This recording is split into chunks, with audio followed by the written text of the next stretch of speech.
Good morning students, ఎలా ఉన్నారు? Operating system concepts start చేసాం కదా.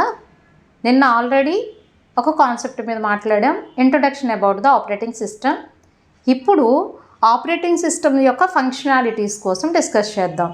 వీడియోలోకి వెళ్ళే ముందు ఒక్కసారి నా ఈ ఛానల్ ఎవరైనా కొత్తగా చూస్తున్నట్లయితే ఛానల్ని సబ్స్క్రైబ్ చేయమని రిక్వెస్ట్ చేస్తున్నాను స్టూడెంట్స్. సో కాన్సెప్ట్లోకి వెళ్ళిపోదాం. ఆపరేటింగ్ సిస్టమ్ అంటే ఏం మాట్లాడుకున్నాం మనం? యూజర్కి సిస్టమ్ యొక్క హార్డ్వేర్కి మధ్యన అంటే బిట్వీన్ ఇంటర్ఫేస్గా యాక్ట్ చేసేది ఆపరేటింగ్ సిస్టమ్. ఈ operating system in between act చేస్తుంది కదా. సో మనకి అలా ఆపరేటింగ్ సిస్టమ్ యాక్ట్ చేయాలంటే నిన్న మాట్లాడుకున్నది మనం Windows operating system, Linux operating system, Mac operating system, ఏదైనా ఒక ఆపరేటింగ్ సిస్టమ్ని మనం ఇన్స్టాల్ చేసిన తర్వాత ఆ ఆపరేటింగ్ సిస్టమ్ తోటి మనం ఏం చేస్తామంటే కాన్సెప్ట్ని రన్ చేసుకుంటాం, ఇన్స్ట్రక్షన్స్ మనం ఇస్తూ ఉంటాం, అది ఎగ్జిక్యూట్ చేస్తూ ఉంటుంది. అలా ఇచ్చేటప్పుడు మనకి ఎన్ని టైప్స్ ఆఫ్ ఆపరేటింగ్ సిస్టమ్స్ ఉన్నాయో డిస్కస్ చేసాం. Batch operating system, network operating system, mobile operating system, real time operating system, embedded system, ఇట్లా చాలా మాట్లాడుకున్నాం కదా. ఒక్కొక్క ఆపరేటింగ్ సిస్టమ్ ఒక్కొక్క యాక్టివిటీని రన్ చేస్తుంది. అవి బల్క్గా ఉన్నాయా, లేకపోతే బ్యాచ్గా ఉన్నాయా, టైం సిరీస్ ఉన్నాయా, ఈ రకంగా. బట్ ఇప్పుడు మనం మాట్లాడుకునే నెక్స్ట్ కాన్సెప్ట్ వచ్చేసి functions of operating system.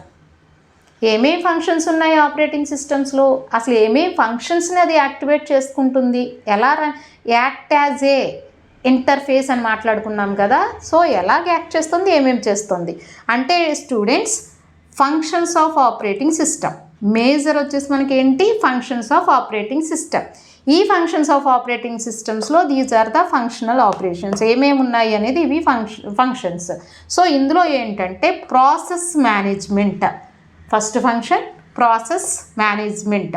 So second వచ్చేసి మెమొరీ మేనేజ్మెంట్, థర్డ్ వన్ వచ్చేసి స్టోరేజ్ మేనేజ్మెంట్, నెక్స్ట్ ఇది వచ్చేసి file management, input output system management, input output system management, security management. So these are the functions of operating system. So ఒక్కొక్కటి ఏమేమి చేస్తుందో మనం ఒకసారి చూద్దాం. యాక్చువల్గా ప్రాసెస్ మేనేజ్మెంట్ సిస్టమ్, ఈ ప్రాసెస్ మేనేజ్మెంట్ సిస్టమ్ ఏంటి అంటే మేనేజింగ్ ద ప్రాసెస్. మనకి ఏమేం ప్రాసెస్ ఉన్నాయి, మనం ఎలా చేయాలి, మనం డివైస్లో డేటాని స్టోర్ చేసినప్పుడు ఆ డేటా అనేది ఎలాగా కంట్రోల్ చేయాలి, మనం ఏం క్వశ్చన్ అడిగితే ఆ క్వశ్చన్కి ఆన్సర్ ఎలా ఇవ్వాలి, ఏమేం చేయాలి అనేది ఇది ప్రాసెస్ మేనేజ్మెంట్ అని చూస్తుంది. అంటే మనం ఒక డేటాని మనం లోడ్ చేస్తాము, ఆ లోడ్ ప్రకారం టాస్క్ని ఎలా ఎగ్జిక్యూట్ చేయాలో, దేనికి ఫస్ట్ ప్రయారిటీ ఇవ్వాలి based on their process scheduling time. ఒక ప్రాసెస్కి మనం ఏం చేస్తామంటే ఒక ప్రాసెస్ చేసిన తర్వాత ఈ ప్రోగ్రామ్కి ఈ ప్రోగ్రామ్ 3 ప్రోగ్రామ్స్ ఉన్నాయి. ఈ ఫస్ట్ ప్రోగ్రామ్ వచ్చి 20 సెకండ్స్లో ఎగ్జిక్యూట్ అయిపోద్ది, ఇది వచ్చేసి 50 సెకండ్స్ ఎగ్జిక్యూట్ అవుతుంది, ఇది ఓన్లీ 10 సెకండ్స్లోనే ఎగ్జిక్యూట్ అయిపోద్ది. సో ఫస్ట్ ప్రయారిటీ దేనికి ఇద్దాము, దేన్ని లోడ్ చేసుకుందాం. 10 సెకండ్స్ బాగా తక్కువ టైం కదా, ఫస్ట్ దీన్ని ఎగ్జిక్యూట్ చేసి పంపించేసామనుకోండి, నెక్స్ట్ టాస్క్కి మనం ఛాన్స్ ఇవ్వచ్చు కదా, దాన్నే ప్రయారిటీ బేస్డ్ అంటున్నాం. సో ఇక్కడ ఏంటి అంటే ప్రాసెస్ మేనేజ్మెంటు మన కాన్సెప్ట్ని లోడ్ చేసుకునేటప్పుడు మేనేజింగ్ ద ప్రాసెస్, ఎలా ప్రాసెస్ని మేనేజ్ చేస్తుంది అంటే based on their schedules based. ఏమి ఇచ్చాము, ఎంత టైం ఇచ్చాము, ఏ టైంలో మనం ప్రాసెస్ని ఎగ్జిక్యూట్ చేయాలి, నా దగ్గర ఎన్ని అవైలబుల్ టాస్క్లు ఉన్నాయి వెరిఫై చేసుకుని ఎగ్జిక్యూట్ చేయడానికి యూజ్ చేసేది ప్రాసెస్ మేనేజ్మెంట్. దీనిలోనే వేరియస్ షెడ్యూలింగ్ ఆల్గరిథమ్స్ వస్తాయి.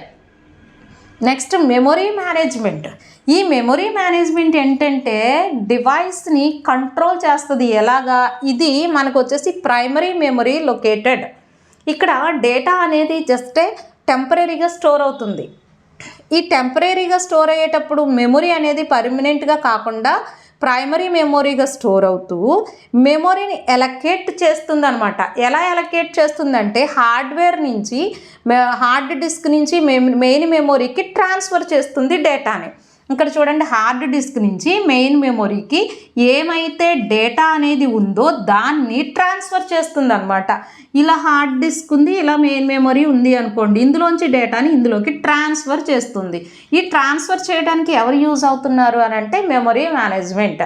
ఈ మెమొరీ మేనేజ్మెంట్ కంట్రోల్ చేసుకుంటుంది డేటాని. ఎలా కంట్రోల్ చేస్తుంది? హార్డ్ డిస్క్లో నుంచి మెయిన్ మెమరీలకు ట్రాన్స్ఫర్ చేసుకోవడానికి ప్రైమరీ మెమరీ అలొకేషన్ కింద చేస్తుంది. ఇదంటే ఇట్ ఈజ్ ఏ అలొకేటెడ్ మెమొరీని అలొకేట్ చేసి డేటాని ట్రాన్స్ఫర్ చేస్తుంది. కాబట్టి దీన్ని ఏమంటున్నాము? Volatile memory.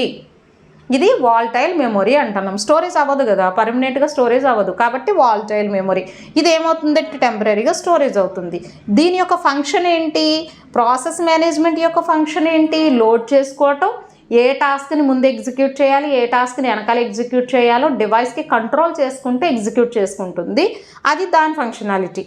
మెమరీ మేనేజ్మెంట్ యొక్క ఫంక్షనాలిటీ ఏంటి? డేటాని హార్డ్ డిస్క్లో నుంచి మెయిన్ మెమొరీకి ట్రాన్స్ఫర్ చేసుకుంటుంది. చేసుకోవడానికి ఏం చేస్తుందంటే మనకి ఇక్కడికి వచ్చేసరికి ప్రైమరీ మెమొరీ కింద అలొకేట్ చేసుకుంటుంది, డేటాని కంట్రోల్ చేసుకుంటూ ఉంటుంది. దానికోసం దాన్ని మనం వాల్టైల్ మెమొరీ అన్నాం. థర్డ్ వన్ వచ్చేసరికి ఏంటి? Storage management. ఇది సెకండరీ స్టోరేజ్ డివైస్, అంటే పర్మనెంట్ స్టోరేజ్. ఇది డేటా అనేది పర్మనెంట్గా స్టోర్ చేసుకుంటుంది. పర్మనెంట్గా డేటాని స్టోర్ చేసుకుంటే ఇది ఎందులో స్టోర్ చేసుకుంటుంది అంటే హార్డ్ డిస్క్ ఓరియంటెడ్గా డేటాను స్టోర్ చేసుకుంటుంది. కాబట్టి దీన్ని మనం పర్మనెంట్లీ స్టోరేజ్, దీన్ని పర్మనెంట్ స్టోరేజ్కు చూసుకోవడం కోసం స్టోరేజ్ మేనేజ్మెంట్ డివైస్. ఇదొక స్టోరేజ్ మేనేజ్మెంట్. డేటాని స్టోర్ చేసుకుంటుంది బేస్డ్ ఆన్ పర్మనెంట్లీ స్టోరేజ్. ఈ డేటా మొత్తం పర్మనెంట్గా స్టోరేజ్ అయిపోతుంది. దీని ఫంక్షనాలిటీ ఇది. నెక్స్ట్ వచ్చేసరికి ఏంటంటే ఫైల్ మేనేజ్మెంట్. ఈ ఫైల్ మేనేజ్మెంట్లో మనం ఏం చేస్తాము? ఒక ఫైల్లో ఓపెన్ చేస్తాం, క్లోజ్ చేస్తాం, రీడ్ చేస్తాం, రైట్ చేస్తాం. అన్ని ఫంక్షనాలిటీస్ని మనం ఇంప్లిమెంట్ చేస్తాం. ఈ ఫంక్షనాలిటీని ఇంప్లిమెంట్ చేస్తున్నప్పుడు దీన్ని ఏమంటున్నా? బేసిక్గా ఫైల్ అంటే మనం ఏమంటాము? Collection of related memory or collection of information. ఇక్కడ ఈ ఫైల్ మేనేజ్మెంట్లో కలెక్షన్ ఆఫ్ రిలేటెడ్ మెమొరీ ఏమేమైతే ఉందో ఆ మెమొరీ మొత్తాన్ని, అంటే ఏం ఇన్ఫర్మేషన్ ఉందో అంత ట్రాక్ చేస్తుంది అనమాట. యాక్చువల్గా నేను ఏం చెప్పాను? జావా అనే ఒక ఫోల్డర్ని నేను క్రియేట్ చేశాను. ఈ జావా అనే ఫోల్డర్లో నెంబర్ ఆఫ్ ప్రోగ్రామ్స్ని నేను స్టోర్ చేసుకుంటాను కదా, 1 2 3 4. నేను ఈ ప్రోగ్రామ్స్ని స్టోర్ చేసినప్పుడు నాకు జావా ఫైల్లో ఏమేం ప్రోగ్రామ్స్ ఉన్నాయో చూపించు అని నేను అడిగాను అనుకోండి. అప్పుడు ఏం చేస్తుంది? Collection of related memory information track చేస్తుంది అనమాట. ఈ జావా ఎక్కడుంది? C:\, ఏదో ఒక డిస్క్లో, ఏదో ఒక డ్రైవ్లో, ఏదో ఒక పాత్లో డేటా అనేది ఉంది. ఆ డేటాని ఎక్కడుందో ట్రాక్ చేస్తుంది అనమాట. ఇది ఫర్ ఎగ్జాంపుల్ స్టూడెంట్ డేటాని తీసుకున్నాను అనుకోండి. నేను ఏం చేశాను? స్టూడెంట్ డేటా నెంబర్ని, నేమ్ని, వాళ్ళ యొక్క సెక్షన్ని నేను ట్రాక్ చేస్తున్నాను. నాకు ఈ నేమ్, ఈ డీటెయిల్స్ నాకు డిస్ప్లే చేయమని అడిగాను. అప్పుడు ఏం చేస్తుంది ఫైల్ మేనేజ్మెంట్? ఈ ఇన్ఫర్మేషన్ అంతా ఎక్కడ ఉందో ట్రాక్ చేస్తుంది అనమాట. దానికోసం మనం ఏమంటున్నాం? Collection of related memory. It's mean track the information. ఎగ్జాంపుల్గా స్టూడెంట్ డేటా అని చెప్పుకుంటున్నాము. అట్ ద సేమ్ టైం ఏం చేస్తుంది ఫైల్ మేనేజ్మెంట్? రీడ్ చేస్తుంది, రైట్ చేస్తుంది, క్లోజ్ చేస్తుంది, నెక్స్ట్ ఓపెన్ చేస్తుంది, లైక్ దట్. సో దీని ఫంక్షనాలిటీ అది. Next input output system management. Input output system management ఏంటి అంటే డివైస్తో కమ్యూనికేట్ అవుతుంది. నువ్వు ఇన్పుట్ స్టేట్మెంట్ ఇస్తే ఇన్పుట్గా రిసీవ్ చేసుకుంటుంది, అవుట్పుట్ స్టేట్మెంట్ ఇస్తే అవుట్పుట్ స్టేట్మెంట్ కింద మనకి డిస్ప్లే చేస్తుంది స్క్రీన్ మీద. అంటే ఇక్కడ మనకి ఏం చేస్తున్నాం? Device communication. ఎలా కమ్యూనికేట్ చేస్తున్నాము? మనం ప్రింటర్తో కమ్యూనికేట్ చేస్తాం అవుట్పుట్ తీసుకోవడానికి, స్కానర్తో కమ్యూనికేట్ చేస్తాం ఇన్పుట్ ఇవ్వడానికి, కీబోర్డుతో కమ్యూనికేషన్ చేస్తాం ఇన్పుట్ ఇవ్వడానికి, మౌస్తో కమ్యూనికేషన్ చేస్తాం ఇన్పుట్ ఇవ్వడానికి. అదే ప్రింటర్తో కమ్యూనికేట్ చేస్తాం అవుట్పుట్ రావడానికి, ప్రింట్ రావడానికి. ఓకే, అలాగా ఇన్పుట్ అవుట్పుట్ యొక్క డివైసెస్ కమ్యూనికేట్ అవుతుంది కాబట్టి ఇది ఇన్పుట్ అవుట్పుట్ సిస్టమ్ మేనేజ్మెంట్. ఇది అట్ ద సేమ్ టైం ఇన్పుట్గా ఇచ్చినప్పుడు ఇన్ఫర్మేషన్ తీసుకుంటుంది, అవుట్పుట్గా ఇచ్చినప్పుడు డ్రైవర్స్ సపోర్ట్తో మనకి అవుట్పుట్ని ఇస్తుంది.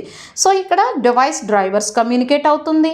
ఓకే, ఈ నెక్స్ట్ ఏంటి అంటే మనం ఒక ఇన్పుట్ని ఇలా తీసుకో అని చెప్పామనుకోండి, సిగ్నల్స్ తోటి యాక్టివేట్ అవుతుంది.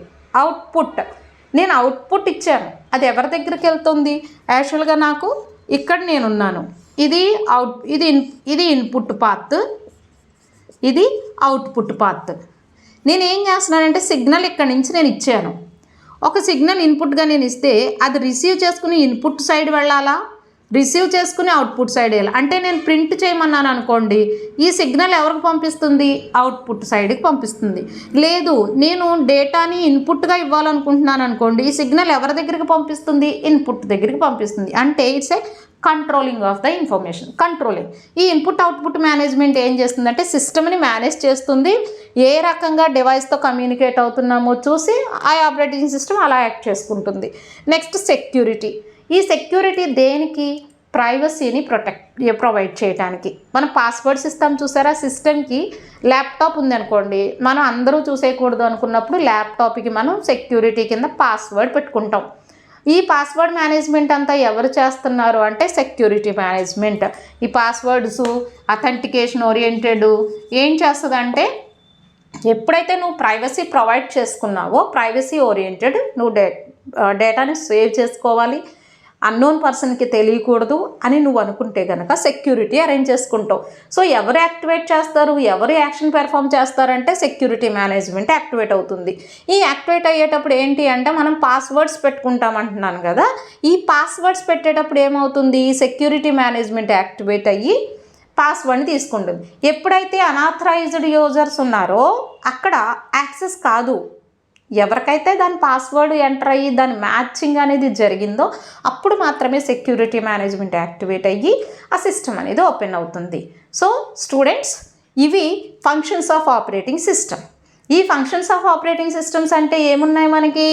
ఫంక్షన్స్ ఆఫ్ ఆపరేటింగ్ సిస్టంలో ప్రాసెస్ మేనేజ్మెంట్ ఉంది, మెమరీ మేనేజ్మెంట్ ఉంది, స్టోరేజ్ ఉంది, ఫైల్ ఉంది, ఇన్పుట్ అవుట్పుట్ ఉంది, సెక్యూరిటీ ఉంది. సో ఏమేం చేస్తుంది? ఒక్కొక్క ప్రాసెస్ మేనేజ్మెంట్, ఒక్కొక్క మేనేజ్మెంట్ ఒక్కొక్క యాక్షన్ పెర్ఫామ్ చేస్తుంది. ఈ ప్రాసెస్ మేనేజ్మెంట్ ఉందనుకోండి, డేటాని లోడ్ చేసుకుంటుంది. నెక్స్ట్ మెమరీ మేనేజ్మెంట్ ఉంటే టెంపరీగా డేటాని స్టోర్ చేసుకుని అలొకేట్ చేసుకుంటుంది. స్టోరేజ్ మేనేజ్మెంట్ ఉంటే పర్మనెంట్గా డేటాని స్టోర్ చేసుకుంటుంది.